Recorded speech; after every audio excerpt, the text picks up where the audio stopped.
सबको जय यीशु की।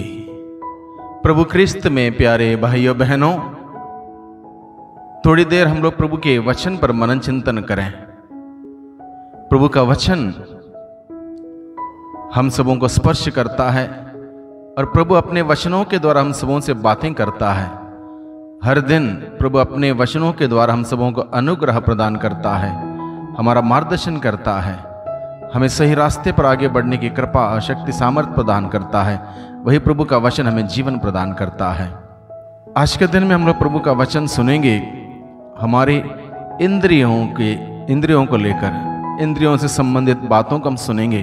प्रभु का वचन क्या कहता है। वैसे संत याकूब हमें बताता है जीभ के बारे में। जीभ कैसे एक शक्तिशाली हो सकती है, अगर गलत इस्तेमाल करें तो कैसे हमारे जीवन को हानि पहुंचा सकती है, दूसरों के जीवन को हानि पहुंचा सकती है। इस बारे में संत याकूब अध्याय 3 में हमें बताता है। अगर उसको वश में ना रखा जाए तो बहुत ही खतरनाक तरीके से हमारे जीवन का विनाश कर सकती है। तो आज के दिन में हम अन्य बातों पर विचार करेंगे जो हमारे इंद्रियों से संबंधित है, हमारे शरीर से संबंधित है, जहां स्वयं प्रभु यीशु मसीह बताता है। ये बातें हमने ली हैं संत मार्कुस के द्वारा रचित सुसमाचार अध्याय 9 पद संख्या 42 में, जहां प्रभु कहता है, जो इन विश्वास करने वाले नन्हों में से किसी एक के लिए भी पाप का कारण बनता है, उसके लिए अच्छा यही होता कि उसके गले में चक्की का पाट बांधा जाता और वह समुद्र में फेंक दिया जाता। और आगे क्या लिखा है, बहुत ही ध्यान से सुनिए। और प्रभु कहता है, यदि तुम्हारा हाथ तुम्हारे लिए पाप का कारण बनता है तो उसे काट डालो। अच्छा यही है कि तुम लूले होकर ही जीवन में प्रवेश करो, किंतु दोनों हाथों के रहते नरक में ना बुझने वाली आग में ना डाले जाओ। और यदि तुम्हारा पैर तुम्हारे लिए पाप का कारण बनता है तो उसे काट डालो। अच्छा यही है कि तुम लंगड़े होकर जीवन में प्रवेश करो, किंतु दोनों पैरों के रहते नरक में ना डाले जाओ।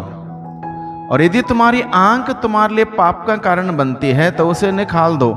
अच्छा यही है कि तुम काने होकर ही ईश्वर के राज्य में प्रवेश करो, किंतु दोनों आंखों को रहते नरक में ना डाले जाओ। इस प्रकार से प्रभु हमें बताता है, स्वर्ग राज्य में अगर तुम प्रवेश करना चाहते हो और स्वर्ग राज्य में प्रवेश करने के लिए तुम्हारी आंख, मेरी आंख, मेरा पैर, मेरा हाथ, मेरा कान, मेरी जीभ मुझे बाधा डालती है, मुझे रोकती है, स्वर्ग राज्य में प्रवेश करने में वंचित करती है, तो अच्छा यही है, प्रभु कहता है, उन इंद्रियों को, उन शरीर के भागों को काट डालो।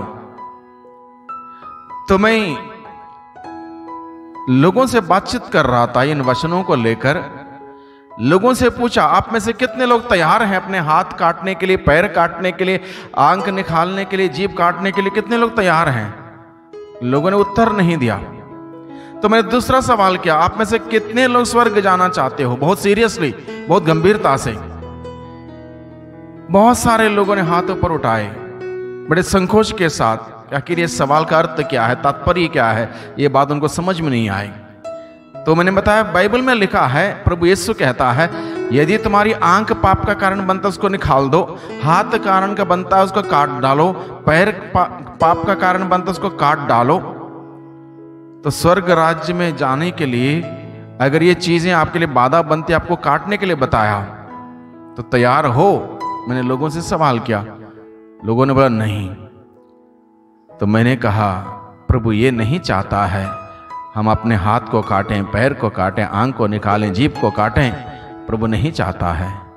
प्रभु ये चाहता है हम इस बात पर विचार करें, अगर मेरी आंख है, मेरी आंख के द्वारा मैं किस प्रकार का पाप करता हूं, किस प्रकार से पाप में पड़ जाता हूं मेरी आंख के द्वारा। जैसे प्रभु यीशु ने कहा, यदि तुम किसी को गलत दृष्टि से देखते हो तो उसके साथ तुमने व्यभिचार कर लिया है। तो इस प्रकार से आंख किस प्रकार से मैं गलत इस्तेमाल करता हूं, पाप के लिए माध्यम बनाता हूं। अगर ऐसा है तो मुझे वो पाप करने की आदत को काट डालने की जरूरत है। ये नहीं कि आंख को निकालने की, बल्कि आंख के द्वारा किए जाने वाले सारे पाप के जड़ को काटने की जरूरत है। प्रभु ये कहता है, जीभ, अगर जीभ के द्वारा मैं दूसरों को अभिशाप देता हूं, बुरा कहता हूं, या अलग अलग प्रकार से गलत तरीके से जीभ इस्तेमाल करता हूं किसी का नाम खराब करने के लिए, किसी को कैरेक्टर असैसिनेशन करने के लिए, और इस प्रकार से जीभ के द्वारा किसी का मर्डर ही मैं कर लेता हूं, तो अच्छा यही है कि उस जीभ के द्वारा किए जाने वाले सारे पाप के जड़ काट डालूं। वो आदत जब बुराई करने की, दूसरों के बदनाम करने की, दूसरों के नाम को खराब करने की आदत है, उस आदत को काट डालने की जरूरत है, जीभ को नहीं। हाथ, हम सोचें इस बात पर, हाथ किस प्रकार से पाप का कारण बनता है। हाथ किस प्रकार से पाप में हम का हाथ को इस्तेमाल करते हैं। घूसखोरी में, लेने में या देने में, चीटिंग करने में, अलग अलग प्रकार से फ्रॉड करने में यह हाथ इस्तेमाल होता है। भ्रष्टाचार फैलाने का एक माध्यम है यह हाथ के द्वारा जो धन या दौलत आदान प्रदान होती है। तो इस प्रकार से हमें सोचने की जरूरत है, मेरे हाथों के द्वारा जो भी पाप होते हैं, उस पाप के सारे आदतें, सारे पाप के जड़ें मुझे काटने की जरूरत है। हाथ नहीं, पैर के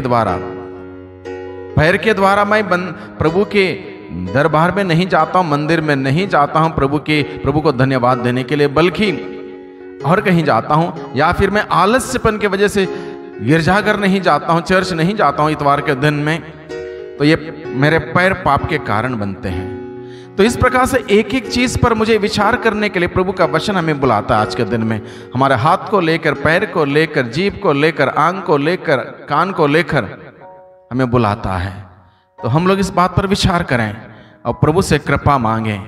प्रभु, आपने इन सभी इंद्रियों को आपकी सृष्टि के वर्णन करने के लिए, आपकी तारीफ करने के लिए और आपके नजदीक आने के लिए आपने मुझे दिया है। इन आंखों को, जीभ को, कान को, इन सभी चीजों को जब मैं गलत इस्तेमाल करता हूं, आपसे दूर चला जाता हूं और स्वर्ग राज्य से वंचित हो जाता हूं। प्रभु, मुझे इन सभी इंद्रियों के द्वारा, हाथों के द्वारा, पैरों के द्वारा जो भी गलत कार्य मैं करता हूं, उन सभी बातों को काट कर अलग करने के लिए और आपके स्वर्ग राज्य में प्रवेश पाने लायक जीवन इस धरती पर बिताने की शक्ति, सामर्थ्य हमें प्रदान कर।